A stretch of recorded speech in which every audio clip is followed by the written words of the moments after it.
Welcome back to the channel, everyone. Today we're going to be talking about the newest Spider-Man movie, Spider-Man No Way Home. Let's get right into it. Cracked Egg Reviews.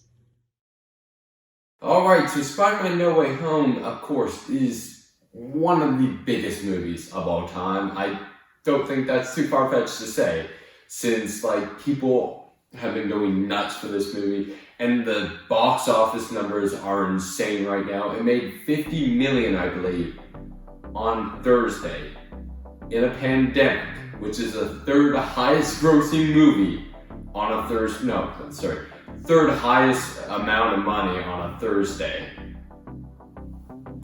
That's amazing. So happy for this movie because I love this movie so much, and the thing that I love most about it is that I didn't expect it to be as good as it was. I expected it to be a fun, good movie. I knew it was going to be my favorite Marvel movie of the year, but I didn't expect it to be one of my favorite Marvel movies. And it really just subverted my expectations and blew my mind.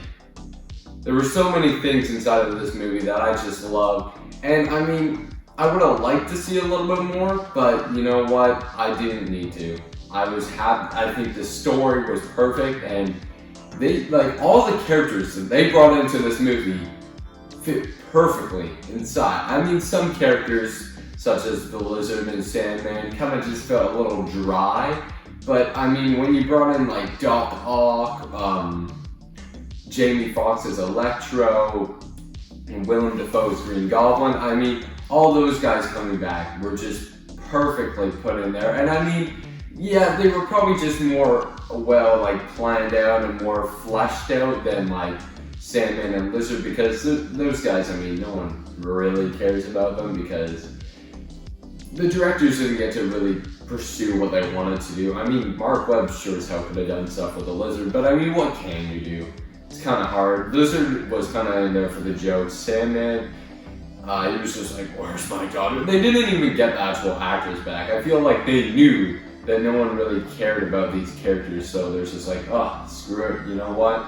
We'll put them in there, but we won't get the actor back, so we don't have to pay them or anything. Because I could tell when you got to see Sandman for the first time, it's oh wait, that's not, it's oh, so they actually did bring the actor back. No, it's from Spider-Man 3, they just switched some stuff around with CGI, but they brought back the villains perfectly.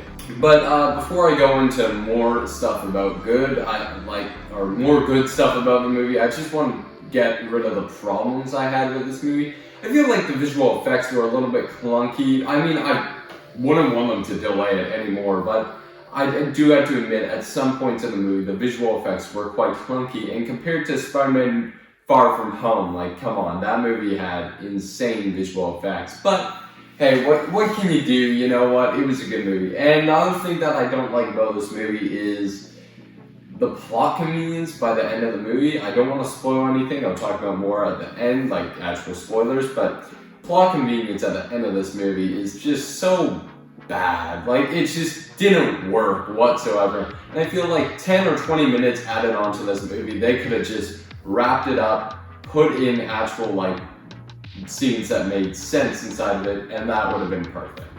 But yeah, that's about it for my problems with this movie. I think they brought the villains back perfectly, and I feel that plot convenience, I mean, it's not too much of a problem to me, but I feel they put it in, and then they're not going to ever bring it back, so, oh well. But yeah, one thing that I thought was really funny about this movie actually was that Tom Holland went through 5 suits in this one movie. 2 hours and 30 minutes, 5 suits. I just thought that was funny, so yeah. I mean, in the last one, how many did he go through? I believe 3 or 4. But yeah, when we're going into the plot about the movie, I thought this movie was very emotional, and they put humor in at the right spots. The other ones, it was just kind of humor. There wasn't much emotion because, Tony Stark just gave everything to Peter. Peter was handed everything on this silver big ass spoon. I know that's not how you say it, but it was kind of like that throughout the other two movies. But this one, Peter gets beaten down and he has to try and get back up on his own feet. It just works so well for me. And what people were saying before, it's an emotional movie, and yeah, that makes sense to me. It's also quite a dark Spider-Man movie. I would say, yeah, it's the most dark Spider-Man movie we've ever gotten. And I mean, there are dark moments in other Spider-Man movies, but this one really just pushes that to the limit. And at the end of the movie, there's this one scene. If you've seen it, you'll know it. And Peter is beating the shit out of someone. I'm not going to spoil who, but he is beating the shit out of them. And it's just like, yeah, come on, everyone's cheering, you know. But yeah, it was brutal. I love that so much that they did a dark Spider-Man.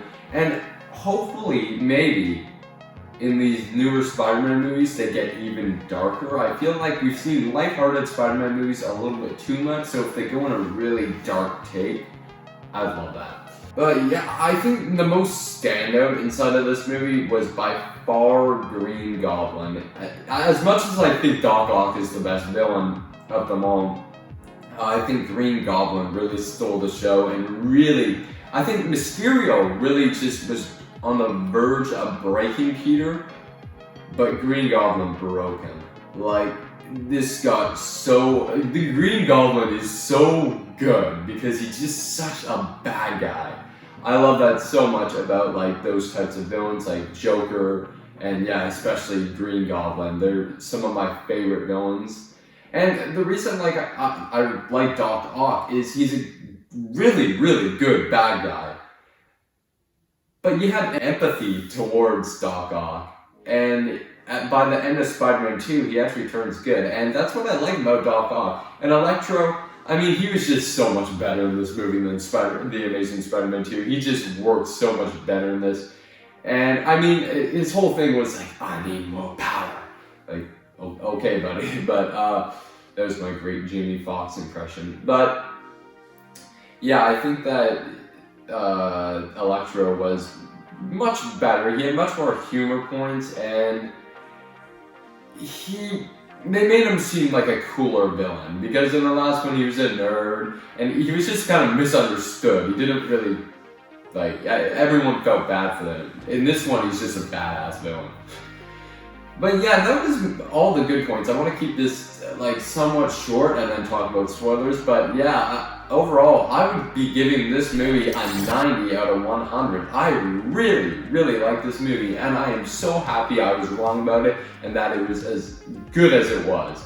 And same thing happened with Spider-Verse. I didn't expect it to be good, and one of my favorite movies now. I think Spider-Man movies really can blow me away sometimes, and that's why he's probably my favorite superhero, up there with Daredevil of all time. I just love him. Alright, now let's get into the spoilers. I think Toby, Andrew, and Tom's chemistry inside of this movie, but like the third act was incredible. I think they did such a good job at making their chemistry seem real inside of this, and I love the banter between them. Andrew Garfield was kind of like the cheerful guy, was making jokes. Toby was like the old Spider-Man. He knew the ropes about being Spider-Man, and you know, Tom Holland was the new guy and just learning all this, and he lost his Aunt May, so now it's like he knows what it's like to lose someone, and there's actual emotion, there's actually gravity to this movie, and I love that. And I think these two just really, like, it felt like Spider-Verse, just live action. These movies are so good to me. I just love that. And I also want to talk about the Daredevil scene. My God, overall, like, I guess no one else watched Daredevil in the movie theater I was in. It wasn't that packed or anything, but yeah, surprising opening night it wasn't packed. Well, it was a standard showing, but anyways, when I saw the stick, he put that on the ground, I was like, woo! I started cheering, and no one else was really cheering. Like, I guess I hadn't seen the show, but my God, Daredevil is my favorite superhero, so I was so happy to see Charlie Cox return as Matt Murdock. My God, that was amazing to me. And I did see the leaked photos online, so I was like, okay, so he's probably gonna be in it. But yeah, right as I saw that, and right as they were saying, we need a lawyer, I'm like, okay, they're bringing in Matt Murdock. Hopefully Matt Murdock returns in the next Spider-Man movie. I really hope, maybe as Daredevil too, maybe they can make a show about Daredevil, or like season 4 or whatever. But now I just want to talk about probably my least favorite thing, which I talked about at the start, but that was not a spoiler. Ned getting magic. I thought that was the stupidest thing. Like, literally, he forgets it by the end of the movie, but it was so stupid. It was just put in there so they could bring in Toby and Andrew and get Doctor Strange in there too. I was just like, they could have done it so much better. Yeah, I don't know. I just didn't feel like that moment where Ned's like, oh, I'm opening the portal. Like, come on, they could have done that 100 different ways.